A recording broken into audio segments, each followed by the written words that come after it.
The Penguins secured arguably their best win yet on Tuesday night, and Pat and I are going to discuss that game right after this. You're Locked On Penguins, your daily podcast on the Pittsburgh Penguins, part of the Locked On Podcast Network. Your team every day.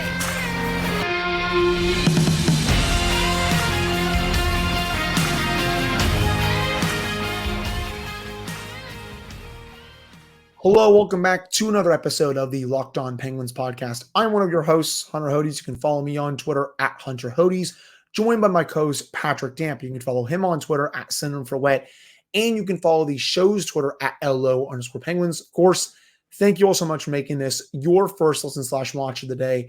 We are free and available on all platforms. And finally, today's episode is brought to you by Game Time. Download the Game Time app, create an account, and use code LOCKEDON for $20 off your first purchase. So what a game between the Pittsburgh Penguins and the Vancouver Canucks on Tuesday night. Pat was lame and fell asleep before all of the fun stuff happened. I stayed up for it just because I love late night hockey, but I'll give Pat a little bit of grace because he has to get up at like 4 a.m. for work. So he gets a little bit of a pass in that regard, even though I like to mess with him about it. But Penguins 4, Canucks 3. In my opinion, that is the win of the season thus far for the Penguins. The way that they were able to battle back and respond after the Canucks really took it to them for most of that first period. I thought the Penguins came out with a purpose those first 5 to 6 minutes, but after that, the Canucks really bullied them those final 14, 15 minutes. They were down 2-0 heading into the second period, but the Penguins, they didn't wilt, they didn't quit. They came right back to start that period. Nice pass by Crosby to Rakell for him to get another goal. And then moments later on the 5-on-3 the power play comes through. Rakell ties the game, and he's been a different player these last couple of games, to say the least. And then, yeah, I know it's not that good. You give up a shorthanded goal. That's their third shorthanded goal they've given up in the last 5 games, which is bad, to say the least. But the Penguins still, they didn't quit heading into the third period. Lars Eller, who had, I think, one of his best games of the season, he ties it up, and then Erik Karlsson wins it in overtime. But the way they were able to respond, battle back, show all of that heart, grit, spirit was just fantastic. I could do so many stats for this game overall, but that's where I really want to start with this one, because I haven't seen them battle back like that in quite some time. I feel like this season, that was just such a great win overall. It's hard for me to disagree with you saying this is possibly the win of the season, because we talked about it yesterday. This is arguably the NHL's best team. Yeah, they're in a bit of a downward trend right now, but you know, most of the underlying show you that this is just a good team in a rough patch. It's not a team that is smoke and mirrors. They are very good. And I will start with a little bit of the negative, because I was talking to you about this today. It's not, I don't want to say it's so much a negative as I want to say that, yeah, not giving up a shorthanded goal is not good. And they've given up way too many recently. But at the same time, not all goals against are created equal. And if you go back and you watch that play, it was basically an EA NHL 24 glitch, because Letang played that about as well as he could once Miller got a chip off the puck. And it hit Chris Letang and somehow slingshotted right to Miller's stick. And there was not much else he could do about it. You'd rather not be in that situation, all things considered. But overall, Letang played it well. It was just one of those moments where the pucks did not bounce your way. But, I mean, overall, it had the makings of a game where a team that is in the position that the Penguins are in right now, it would have been very easy for them to mail it in. It would have been very easy for them to just get through the game, take the loss, and hop on the plane to get to Seattle and through customs and all of that. But they battled back, and they played a very heartfelt game. That was something we've been missing from this team a lot this year. I think this team has played a lot of uninspired hockey up to this point this season, and last night was the exact opposite of that. And just overall, I mean, again, it's another night where, yes, Crosby had 2 assists, hit the milestone of the 4th fastest player to get 1,000 even strength points, but was he really the driving factor in this one? I wouldn't say that he was, you know, the reason that they got the win. It was a full team effort in that. I was going to say that something again we have not seen in quite some time. Agree. I didn't mean to interrupt you there. I apologize on that. That's But fine. yeah, you took the words right out of my mouth. That was a complete team effort by the Penguins. Yeah, Crosby did his thing. He got the 2 assists on the Penguins' first 2 goals. But how about the Gino line, especially with how O'Connor and Puustinen looked? And we're going to get into them in the second segment. How about the Eller line, especially with how Eller looked? How about even the fourth line at times, though not as much as the top 3 lines, but still, I thought it was a decent game from the fourth line. How about the defensive pairings? They were all mostly really solid as well. And how about Tristan Jarry? I know he didn't start the game out playing that well, but how about the way he played in the third period and in overtime? That save in overtime to spring the Penguins rush before they won it, that saved the game right there. And he saved the Penguins multiple times in the third period as well. And it also kind of in a way saved them in the first period a little bit just because of how badly the Canucks were outplaying them those final 14 to 15 minutes. This was a complete 60-minute team effort. And you said it, we haven't seen many of those this season. This felt like a game to me that I know the Penguins are still unlikely to make the playoffs right now, but this still felt like a win where that's a playoff-like win for a team. Non-playoff teams, I feel like, lose that game. Playoff teams win that game. Again, granted, who knows if the Penguins end up making the playoffs, but still, that's a game to me that the way it felt, that a playoff team wins. It does. And again, same thing as I've been saying. The season is not dead.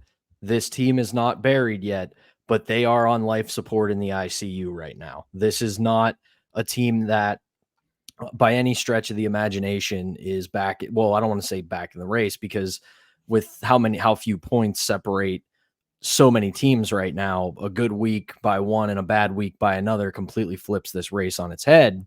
But, we're going to find out this next month where this team really sits. Now, I'm of the mindset, and I said this to you today, that I think they should take the path of the 2018 St. Louis Blues, to where regardless of what happens over the next week or so, stick to your plan and just let happen whatever may happen and get ready for next year. And if that suddenly turns your team around and they start playing well and you make the playoffs, you roll those dice. But I think we can say with some certainty here that while this team is looking more like a fringe playoff team than anything else, they're not a Stanley Cup contender. So you want to get yourself back to that point. But right now, I mean, this team is battling, at the very least over the last week or so, and pretty much since Kyle Dubas had his media availability, this team has woken up a little bit. Now, maybe this just means every couple of weeks, Dubas should come out and do a media availability, give this team a kick in the butt, because they seem to respond every time. But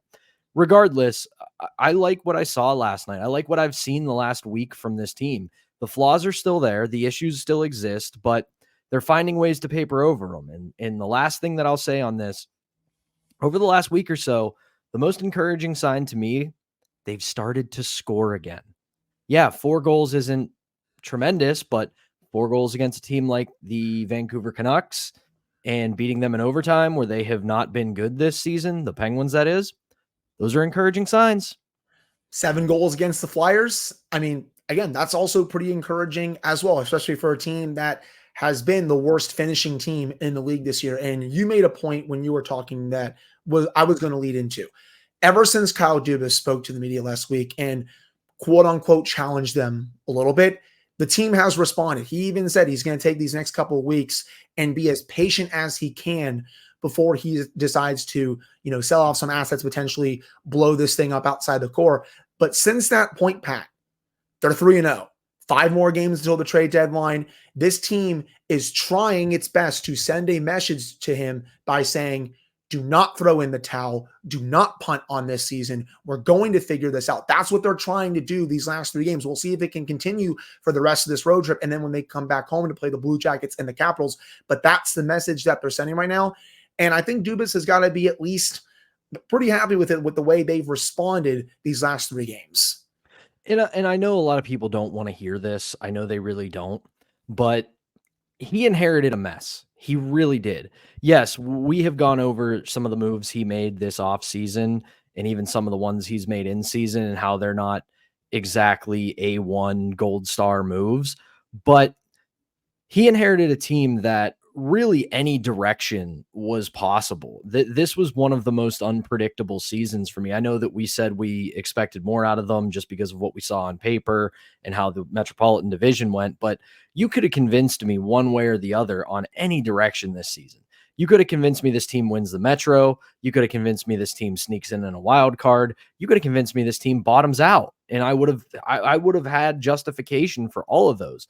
But he inherited a pretty huge mess to where he's got a solid amount of talent on this team, but he's also got a ton of anchors when it comes to contracts and the way they're held down through no movement clauses, and the way that a lot of them aren't movable just because of what they are money-wise and term-wise.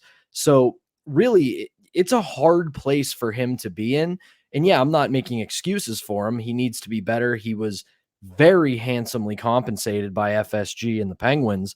But at the same time, this is going to be a mess that is going to take more than a season to get out of. And as I have been saying on the pod for the last month, this offseason is where we're really going to find out what he's made of. But right now, I think at this point, it's safe to say patience is a virtue for him, because if this team picks it up, he doesn't have to move everybody this trade deadline. He can do a lot of that in the offseason. And with the exception of a Jake Gensel, who I think that's going to happen no matter what, just because of the position that they're in. At the same time, he can move a lot of this stuff in the summer. And if this team just decides to pick it up and heat up down the stretch, we'll roll the dice and see what happens. Right. Say they do somehow, sweep this road trip and then they come back and maybe they split those two games against Washington and Columbus. And all of a sudden, Pat, you're at a 7-1-1 in stretch. And last time, right now, the Penguins are 4-1-1 in their last 6 games. Say that keeps up for these next 5 or 6 games. I think Dubas will hold back on really blowing this thing up at the trade deadline and maybe make some moves over the summer to put them in position again to contend for a Stanley Cup next season. But back to the game overall, I got to shout out Erik Karlsson, man. I feel like Karlsson's been getting a lot of undue hate from some people, especially over the last couple of weeks. And I know, guys, he wasn't good against the Flyers, but he was damn good against the Canadiens, and he was damn good against the Canucks on Tuesday night. It's not even just the goal that he scored in overtime. Go back and see what he did at the blue line to fake out 2 Canucks players. Because if he's not able to do that, that puck is going the other way. It's a 2-on-1. And honestly, there's a good chance the Penguins lose right there on that. But Karlsson was able to fake out both those Canucks players, get it to Riley Smith, who got it to Eller. Thatcher Demko with one hell of a save on Eller, by the way. That was crazy. And then Karlsson's in the right position to put the puck in the back of the net. But that type of play that Karlsson made at the blue line, that is why you trade for Erik Karlsson during the offseason. I understand what some of his detractors are saying, that, okay, he's making $10 million. Maybe he's not playing up to the level that I thought he was going to. Okay, I understand that a little bit, but he was also, as you said, he wasn't going to play like a 100-point defenseman this season. He's playing like the defenseman that we've seen him play at for a lot of his career, and you're seeing that this season. The trade was perfect, and you saw his impact yet again on display in this game against the Canucks. That is the reason why you make a trade for that type of player. And to what you said earlier, this is a team that all season long has been one of the worst finishing teams in the National Hockey League. But if you watch Erik Karlsson's play, he does a lot to drive offense. He does a lot to create scoring chances. They're just not going in. And yeah, I know, ifs and buts, candy and nuts, we'd all have a Merry Christmas. But at the same time, he's doing what you pay him for. He's creating offense. He's creating chances. Hockey's the most inherently random sport on the planet. There is no way to forecast goals. You cannot predict them. They are inherently random. But the process from Erik Karlsson alone has made this team a good offensive team without the scoring. So at this point, with the last week or so, it might be starting to turn. We can only hope. I agree. And you look at his just raw stats for this season, 43 points in 56 games. He is on a 60-point pace, but with the way that some people that I see talk about him, you would think he's an anchor on this team and one of the worst players on this team. A player that is on a 60-point pace is none of those things. And as I argued last week on the show, if this team was even just an average finishing team, he would have at least 10 more points and be a point per game player this year. He is playing at a very high level. And I have the data to back this up, people. At 5-on-5 this season, when he is on the ice, the Penguins have 55% of the shot attempts. They have 56% of the expected goals. They have 55% of the scoring chances and 57% of the high danger chances. He is a net positive when he is on the ice, and he generates scoring chances for this team. It's not his fault that when he generates scoring chances, the puck is not going in the back of the net when he gives it off to other players. The Penguins are just not that good of a finishing team, but he is still driving the bus when he is on the ice. And that's what matters to me. Yeah. What do you want me to add? Pitch perfect. Don't get me wrong. I know Karlsson has had some bad games this season, but who hasn't on this team? Crosby's had a couple bad games at times. Chris Letang has had some bad games. Evgeny Malkin. But when you look at his body of work so far, he has been a net positive to this team and is not even close to the reason to why the Penguins are where they are in the standings right now. I would much rather watch Erik Karlsson do what he's doing than Jan Ruda, Mikhail Granlund, Jeff Petrie, and everyone else that was dealt in that deal. Sorry. I mean, that's just how I see it at this point. And they also gained cap space in that deal. So at the end of the day, he played tremendous in that game against the Canucks, and I think he's had a mostly very good season. Again, we can criticize him when it's warranted, and he did not have a good game against the Flyers, but you have to give him his flowers when he does have good games, and he's had way more good games this season than bad games. But I think that will do it for this first segment of the podcast. Coming up in the second segment, Pat and I are going to dive into how some of the kids on this team are growing up in front of our eyes and how they should continue to get more elevated roles for the foreseeable future. But before we get to that, we got to tell you all about Game Time. You should not have to worry about when you're buying tickets to your next big event. Game Time is the fastest and easiest way to buy tickets for all the sports, music, comedy, and theater events near you. With killer last-minute deals, all-in prices, views from your seat, and their best price guarantee, Game Time takes the guesswork out of buying tickets. It's the only ticketing app that gives you complete peace of mind with your purchase. You can see the view from your seat before you buy, so you know exactly what to expect when you arrive.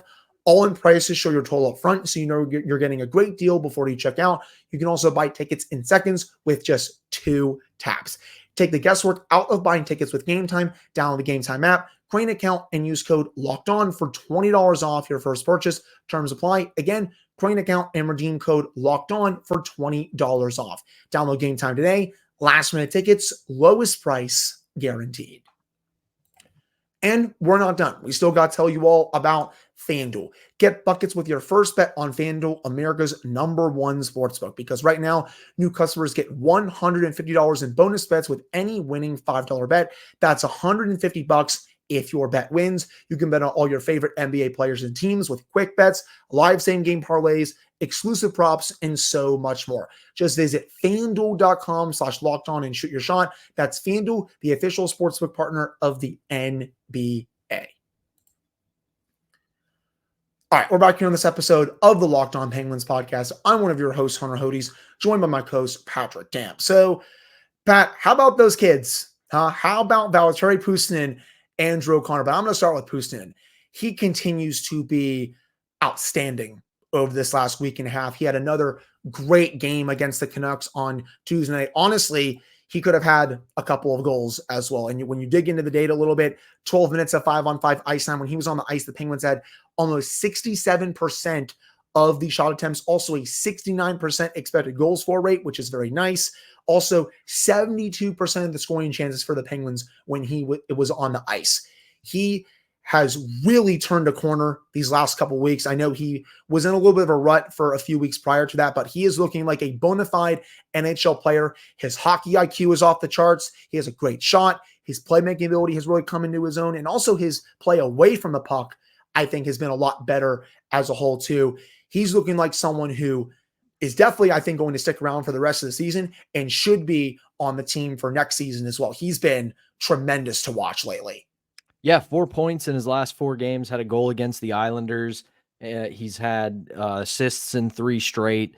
The biggest thing for me is that he just does not look out of place in a top 6 role. Is he blowing us away? Not really. Has he been elite? No, but at the same time, you think about how many guys we have seen come up that have promise, that look like they're going to step into a long-term role in the top 6 and then flame out after a month or so. That happened to him in his first stint with the Penguins this year. He came up, looked okay, played pretty well, all things considered, and then it started to fade. Now in his second opportunity, he's very much become more of a mainstay. He deserves more ice time, and he's getting assists. He's getting chances. He's in the right place, and he's looking like a very good complement. On that second line. He's looking very much like they have found something with that O'Connor, Malkin, Puustinen line. And that is what Evgeny Malkin is needed to stabilize. And what do you know? The last couple of games, Evgeny Malkin has started to look a lot more like Evgeny Malkin because he's got consistent wingers who can keep up and play the game on a similar level that he needs them to play at. So overall, I'm incredibly impressed with this kid so far. And if he keeps it up, you should probably start looking into some places in Pittsburgh. I agree wholeheartedly. And the same can be said for Drew O'Connor, too. I thought O'Connor was a man possessed against the Canucks. He also could have had a goal or two with the chances he was getting. He seems like he's getting to be a better fit on Evgeny Malkin's line. I know I've said on this show before that I think in a perfect world, he's not on your second line. And I still do believe that. I think in a perfect world, he's a really good third line winger, but he is helping Gino out a lot more on his line than other players have on his line this season. And it's been really nice to see how he has ascended this season and looking like a full bona fide NHL player as well. His game really stood out to me during that game against the Canucks too. Yeah. And for DOC, the one thing that I noticed that was great from last night is the tying goal doesn't happen without him to make it 3-3 because the puck gets sent down to the Canucks zone. And he doesn't win a puck race, but he turns what should have been a clean win by the Canucks defenseman into a contested puck, turns it into a forecheck. And all it was speed. All it was effort. And that is something you need from those young guys. Kyle Dubas was right. This team needs young legs again. That doesn't mean that, Erik Karlsson and Chris Letang and Evgeny Malkin and Sidney Crosby are slow now, but you need those young pups that are just chomping at the bit to get out there, to make a difference, to be a factor in a win. And you saw that in an effort from Drew O'Connor on that. Without him, the play that leads to the tying goal does not happen without that effort. And it's little things like that on the margins that help you win games and helps you get into the playoffs and helps you go on a playoff run. And they have been sorely lacking some of those guys the past couple of seasons. The depth players are really stepping up over this last week and a half, as I think is the moral of this story. And we can throw Lars Eller in there. I thought he had one of his best games of the season against the Canucks. There was a point in the second period, I even tweeted this out. He had a grown man type shift when the Penguins were really pushing to get a goal. And the Canucks just could not get the puck off of his stick. He was cycling beautifully in the offensive zone, handing it off to other players, but he was getting the puck back, getting chances. He was a man on a mission on that shift. And I even said to myself, I didn't tweet this, but I said to myself, okay, he's going to get one, I think, before the end of this game. Sure enough, he gets a perfectly placed shot past Thatcher Demko to tie the game in the third period. He was awesome throughout in this game. And I know depth has been a big concern on this team all season, but it is nice seeing some of the depth players stepping up a bit more over this last week and a half as the team has started to get hot. And if they want to continue to claw their way back into the race, especially with the games in hand advantage they have over the Flyers and the Lightning, they're going to need those type of players to continue playing like this more often than not. Lars Eller has been a great return on investment, in my opinion, this season. I still agree with our initial assessment that on a true contender, he's a fourth line center, not a third line center. But at the same time, the way he has played has made him a third line center. He has shown himself to be a productive depth player. I know the numbers aren't going to blow you away. They're not anything overly special. It's not jumping off the page at you. But you think about Lars Eller's game this season. A lot of his productivity, a lot of what he has done has come in huge moments. Tying goals, goals to get them back into games, great defensive play when they're holding on to a lead. He's earned being the third line center. And now I know some of that is born of necessity because of the way this roster is built. But at the same time, it can be both. It can be, yes, this roster doesn't have the depth to put Lars Eller on a fourth line as the fourth line center. But also, depending on, there's a solid amount of teams right now where he would be a good third line center option with the way he's been playing. Agree, and you would get a good return, I think, for him if the Penguins were to sell him off the deadline, and we'll have to see what happens with that. But with the way he's playing right now, you would definitely get, I think, a decent return on him. That's for sure. It's what we theorized yesterday, man. This trip is definitely a value inflating proving ground. Yeah. If guys like Eller and guys like Smith and I know it's an outside shot, a guy like Raquel keep playing well, might be a little bit easier for Kyle Dubas to bring up some general managers on some Stanley Cup contenders and say, look like you're missing a piece or two. I can help. Rickard Rakell going on that shooting bender, by the way, 3 goals in his last 2 games, playing some of the best hockey of his season. I think this is probably actually the best hockey of his season. What the heck am I talking about, people? But you have all that. But overall, looking at this win on this road trip, that I feel like was the toughest team you are going to face. As I said for the preview, got out of the way, you got the 2 points. Now you head into your next 2 games against teams that are kind of right there with you in the standings. Obviously, both are in the Western Conference. You have a Seattle Kraken team who is also a bit middling this season. The Calgary Flames are the same way. Then you have the Oilers the night after, who are a bona fide playoff team. But the Penguins, they have a very big opportunity in front of them now. If you can win those next 2 games, get to 3-0, and then even if you lose that game against the Oilers because it's a back-to-back, and if you can finish that trip 3-1, that's really massive heading back home to play 2 metropolitan teams. They have a massive opportunity in front of them, and they better not let it go to waste. Yeah. And again, if you can come out of this with 5 or 6 points, come home with that, you're probably still going to end up losing. You're going to lose most of your games in hand, but still have a little bit of a advantage, 1 or 2 games on the rest of the people you're chasing. And all of a sudden you've lessened that gap on the points race. Not out of the realm of possibility this team could sneak in. I think it's still very unlikely, but there is a route for them to set themselves up for success here. And you look at the standings, Pat. They have 5 games in hand on the Lightning, 4 on the Flyers. The opportunity is still there.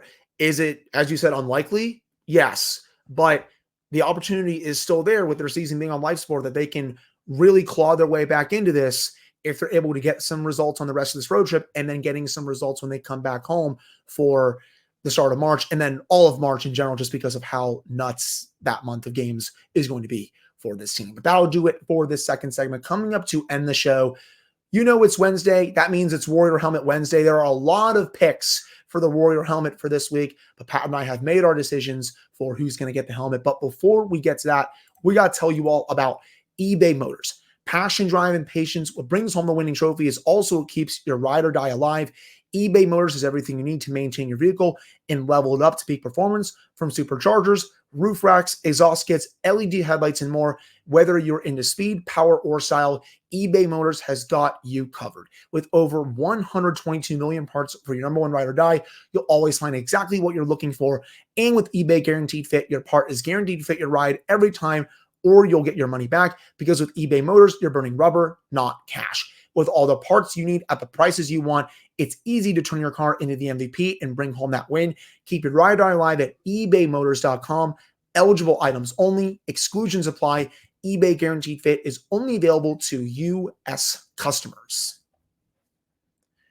All right, we're back here on this episode of the Locked On Penguins podcast. I'm one of your hosts, Hunter Hodes, joined by my co-host, Patrick Damp. So, Pat, let's just get right to it.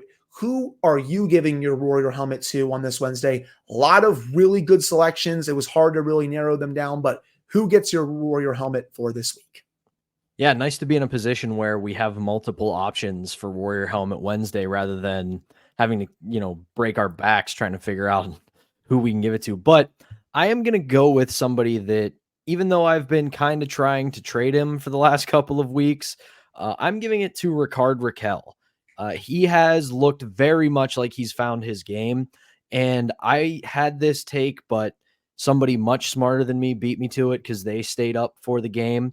That is one of our listeners and one of the best follows on Twitter, Kelsey Surmatz. I hope I said your last name right. But she brought up the point that confidence seems to be the biggest issue with him this season. And you think about the season that he's had. He started off kind of cold, and then he gets hurt. And then when he gets back, he's moved up and down the lineup pretty consistently. He's up and down the lineup. He's not getting any kind of consistency on a line. And now he's got his shot back with Sidney Crosby, and all of a sudden, he's starting to look like the old Rickard Rakell. And we can't discount confidence when it comes to professional sports because, yeah, I know in the grand scheme of things, it's low stakes, but making a bunch of money, you're counted on to be a big-time player, and you go into a slump, and then you start gripping the stick a lot tighter.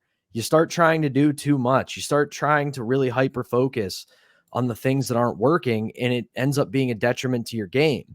So overall, the last week or so, he's got 3 goals, an assist. He's starting to look again much like the Rickard Rakell we know and love. So if he can keep this up, that's only good news for the Penguins. I like that pick. He was definitely one of the people that I was considering for the Warrior helmet for this week. Obviously, I was also considering Sidney Crosby, but I feel like that's too easy, right? We all know how great he was against the Flyers. He had 2 assists against the Canucks. He's been great all season. I feel like I've given him the Warrior helmet very often this season, so I'm going to change it up. I'm not going to give it to Sid. I'm not going to give it to Rickard Rakell. What it came down to was Erik Karlsson or Valtteri Puustinen. And I'm going to give my Warrior helmet to Valtteri Puustinen. I think over this last week, he has been one of their best players. I easily could give it to Karlsson with the way he played against Vancouver and with the way he played against Montreal, but I'm going to give it to Puustinen with the way that he's been able to, elevate his play and look like a true fit on Evgeny Malkin's line. When Matthew Phillips, it looked like he wasn't working out after a few games, I went on the show and said, okay, it's time for Puustinen to be elevated with the way he's been playing. Sure enough, Mike Sullivan listened to that. He probably didn't listen to the show, but thank you for listening to my idea. He elevated him up to that second line, and it's been smooth sailing ever since. 4 points in his last 4 games, 2 goals, 12 points in 26 games this season. Rock solid underlines. He's looking like a bona fide NHL player, as I said earlier in the show. And I'm really curious to see how his development continues for the rest of the season and into next season. The Penguins have been really missing these types of players in their lineup for the past couple of years. And it's great that they're finally getting good value out of one of the players that's been in Wilkes-Barre for quite some time. He's definitely looks like a surefire NHLer and someone who should not go down to Wilkes-Barre for quite some time, if at all, especially if he keeps this up. Yeah, we already waxed poetic about how much better he's looked, and I can't disagree with you. If similar to what I said about Rakell, if he keeps this up, it's nothing but good news for the Pittsburgh Penguins. Agreed.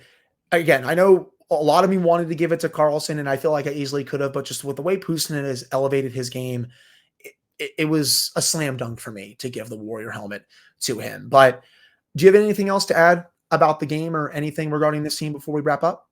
I mean, listen, it's easy today to feel a lot better about this team because of the win. I do think that there still is very much a playoff team on this roster, but they have a long road ahead of them.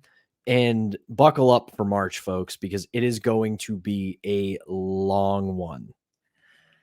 The March of the Penguins in full force, potentially. Again, we'll have to see. But that's the thing. They're historically good in March, regardless of teams. So, I mean, I've said it a million times. I'll say it again. You can call the Pittsburgh Penguins a whole hell of a lot of things. Boring is never one of them. Never. This team will never be boring for as long as it exists. And I would say last March, they weren't that good, obviously, but they'll have a chance to reverse those fortunes for this upcoming month and have the true March of the Penguins start again. And it would be great, especially with that schedule that they have in March, because it's daunting, to say the least, as we've said so many times on this show. But the Penguins will be back in action on Thursday, the final day in February, in Seattle against the Kraken. That's a 10 o'clock start time. I'll be up for it. Everyone in the late night owl club will be up for it as well. Pat, unfortunately, will not, just because he has to get up for work really early on Friday, but then they'll finish up that road trip in Calgary and then Edmonton this upcoming weekend. But that would do it for this episode of the Locked On Penguins podcast. Thank you all so much for listening to / watching this one. Pat and I will be back with another episode for you all on Thursday to get you all set for that game against the Kraken, and we'll talk to you all then.